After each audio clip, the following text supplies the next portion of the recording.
What's up, everyone? It's me, Johnny. I just got done watching the latest UFC Fight Night, Perez against Taira. I want to be talking about the main card. We'll be going in reverse order, starting with the main event. Let's recap everything. If you enjoyed this video and want to see more quick recaps from me, please like, subscribe if you're new. But let's get right into it. Alex Perez against Tatsuro Taira in the main event. I was really hoping to see this thing go the full distance because, of course, it was meant to be 5 rounds. That first round was looking really, really exciting. But as we know, it ended in pretty abrupt, brutal fashion, of course, especially for Alex Perez. So let's start off with that first round. The first round was looking exciting. You know, Perez was going in there with his blitzes, with some dirty boxing.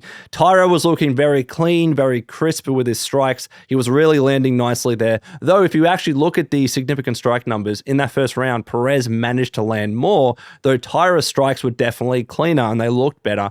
So that round was going to be interesting when it came to scoring, or if it came to scoring, and of course it didn't. But it looked to be a really fun first round, and I was liking the direction the fight was going in. We especially didn't see too much wrestling and grappling, and I wanted to see Taira getting to more of the grapple. We know how good he is with that. We know how good he is with submissions.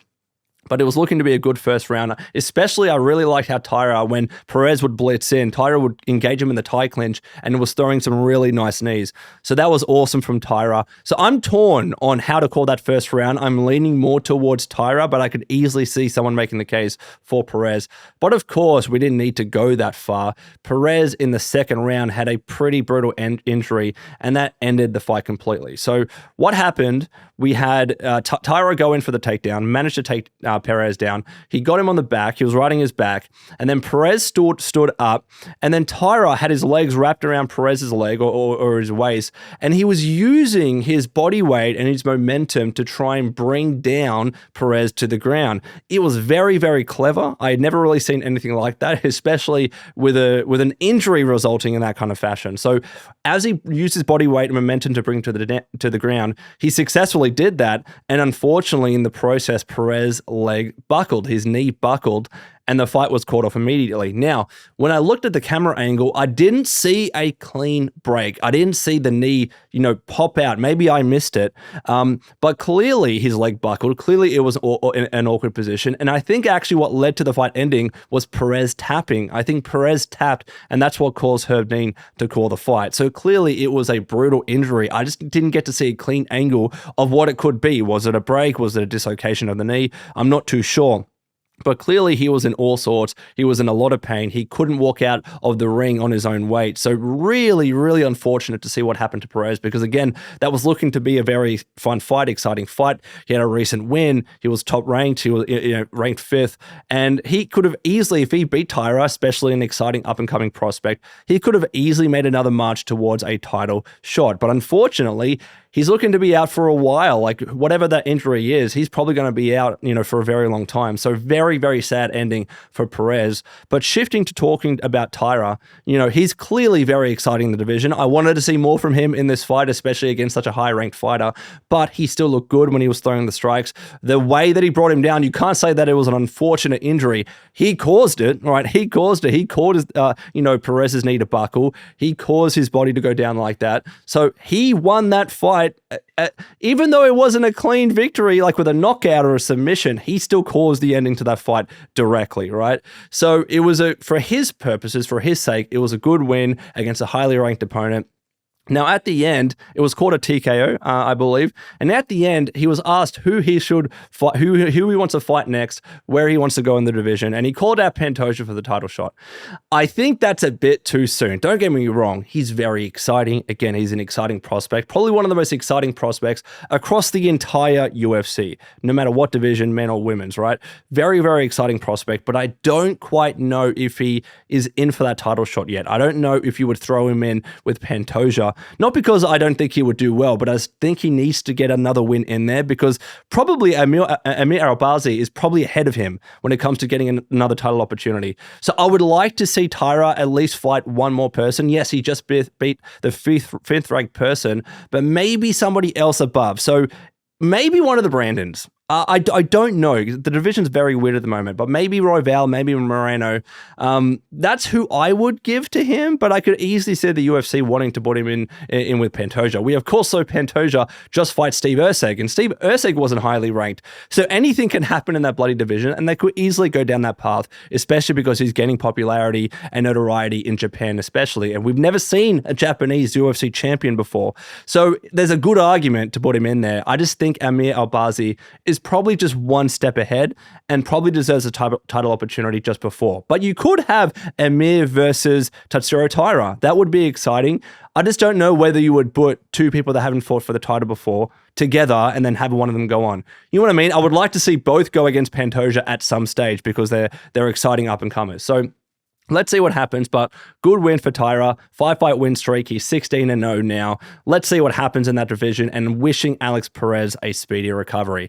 But talking about the rest of the fights on this card, we had Douglas Silva de Andrade against Miles Johns. I mean, this fight can be summarized pretty easily. Miles Johns was very, like he usually is, slow, methodical, but when he lands, he bloody lands, man. This fight was relatively low output. I think I have the numbers here specifically.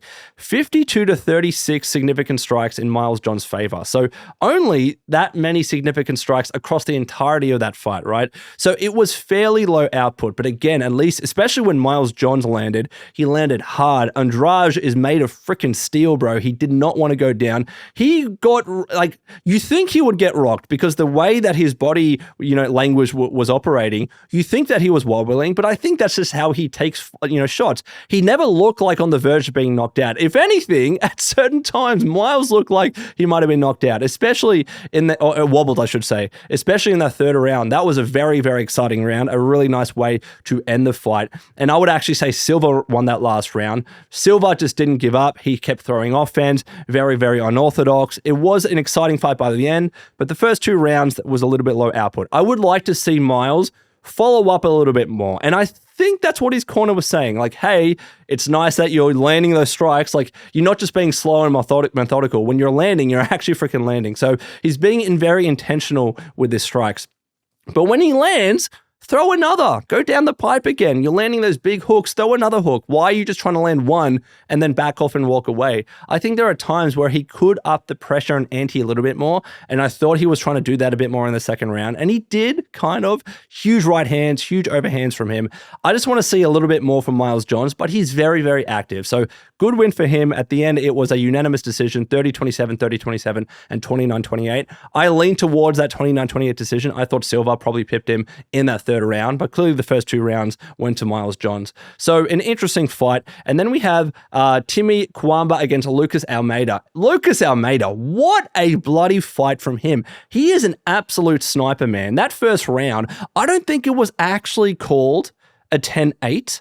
It was a 29-28 unanimous decision to Lucas Almeida. So the last round was given to Timmy. But that first round, there was an argument for that being a 10-8 because he sat Cuamba on his ass twice, really, really hard.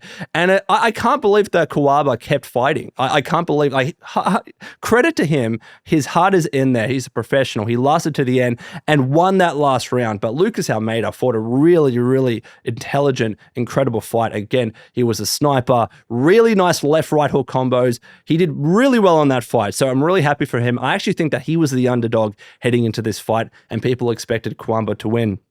But Lucas Almeida fought really well. But Cuamba, he's still young. He's not going away anywhere. And he showed in that third round especially that he still has it. So that was a nice little fight there. And then we had Brady Hiestand against Garrett Armfield. This was such a beautiful grappling match. Beautiful, beautiful. I cannot believe that he got out of that freaking armbar. That thing was deep. It was really, really deep. It was in the first round, right?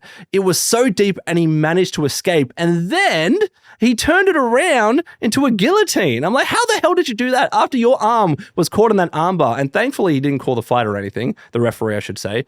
But then he turned that around and managed to get him in the guillotine. And that was the whole fight. It was beautiful grappling, beautiful jiu-jitsu. Both of them managed to reverse the position and engage and try and get their own submission. It was an awesome, exciting fight. And then we get to the third round. So Armfield started off landing more. There was a nice right uppercut in there. And for the ending sequence, we had Hiestand going in for the takedown. He managed to take the back of Armfield, cinched in the rear naked choke. It was really tight, couldn't get out of it. Hiestand with the submission win. That fight was a beautiful, picturesque grappling fight. It was a really, really nice. I was hoping that it would go the distance because both fighters deserved that credit, but Armfield couldn't get out of that choke. Hiestand with a submission win. Really enjoyed that one. Then we had Assu Almabayev against Jose Johnson. Dude, Almabayev was all over Jose Johnson. This was a very, very one-sided fight. 10-9, 10-9, 10-9. I thought in the first round, because Jose Johnson is so bloody tall, he's so lanky, he has a huge reach. I thought he was doing nicely, especially with those teep kicks to keep the distance. But once Almabayev caught that first kick and took him down, that set the tone for the rest of the fight. He was relentless with the wrestling, did not give up that position, and he was doing a lot with the ground control as well. He kept throwing offense. I think I have the numbers here as well. So it was pretty one-sided. 6-1 takedowns, 4-1 sub attempts, 20-5 significant strikes. So not that much output in terms of significant strikes, but it was very, very wrestling heavy on the side of Almabayev. One-sided, and he called out Kai Kara France. But I think Kai Kara France is going to be fighting Steve Erceg. I think that's, the rumor going around at the moment. So I don't know if he gets that fight against Kai Kara France. But he hasn't even fought a top 15 ranked fighter yet. So I think there's someone else before someone like Kai Kara France that he could fight. But it was a clean, clear decision to Assu Almabayev, unanimous decision. And I don't know what Jose Johnson does because he couldn't really deal with that kind of wrestling. He couldn't deal with that kind of offense. Next up, we have Josh Quinlan against Adam Fugitt. This one was described as a robbery by some people. And it's really, really interesting. I would not call this a robbery. This was a very, very close fight. The split decision ended up going to Fugitt. Now, if you look at the numbers, because there wasn't much else going on, it was a lot of striking, right? So this is what we're pretty much looking at for this fight. I don't think it was a robbery. I think it was a very, very close fight. But if you look at the numbers, Fugitt threw more, but Quinlan, when he landed better. There were more impactful shots, especially his switch Superman punch that doesn't really go full pelt, but that's beautiful. I love seeing him do that the whole fight. But Quinlan was landing the better strikes when he did, but Fugitt by the end there, I think he was just outlanding him too much. I think he took it in the end. I thought he won the second round. I thought he won the third round. But that second round is probably the most controversial. I could easily see someone saying, hey, Quinlan won the first two rounds. But if you look at that second round, and again, I think that was the most controversial, it was 26-17 significant strikes to Fugitt, right? So when you break down the numbers like that, kind of like a Sean Strickland fight, he landed more, but I think people preferred the look and the feel and the impact, and in particular, the damage of Quinlan's strikes. I could see I see why people were upset for Quinlan not winning that fight. It was a split decision, so one judge had it going to Quinlan, but I don't mind that Fugitt won this fight. He landed more. I think this makes for a very interesting discussion, especially because of Sean Strickland fights. We saw it kind of similarly, not exactly the same, but kind of similarly in the Drickus fight, right? And also in the Costa fight with that really bad judge's decision.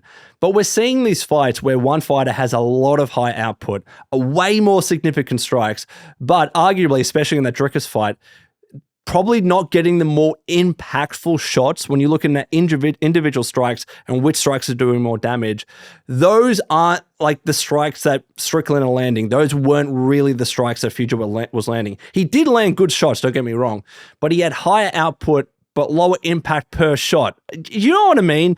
And it's really hard to judge those rounds because how much more volume do you need to offset the lower number of more powerful, more damaging strikes from the likes of Quinlan and from the likes of Drickus? It's hard to call. I know this one's going to be controversial, but let me know what you think in the comments below. I'm not unhappy that Fugitt got the win there. I thought he did deserve it. Both of them deserved the win. If they could both have taken a trophy from that, I would have been happy with that. Maybe, I don't know, you never see any draws. Maybe there's an argument for calling that fight a draw. But let me know what you think. Again, I really feel bad for Alex Perez. Tatsuro Taira is an exciting prospect. Really interested to see what he does next. I just don't believe that he's in for a title shot. I believe that Amir Albazi Izzy is ahead of him in the pecking order. And I still want to see what Steve Erceg does. I want to see Steve Erceg fight someone. I want to see him work his way back to a title shot because there's a good argument that he won that fight against Pantoja. But at least things are moving in that division. Things are very exciting. I don't know what Brandon Squared do right now, but let's see what happens. Let me know what you think in the comments below. And until next time, this has been Johnny. Please take care of yourself, and we'll see you in the next video.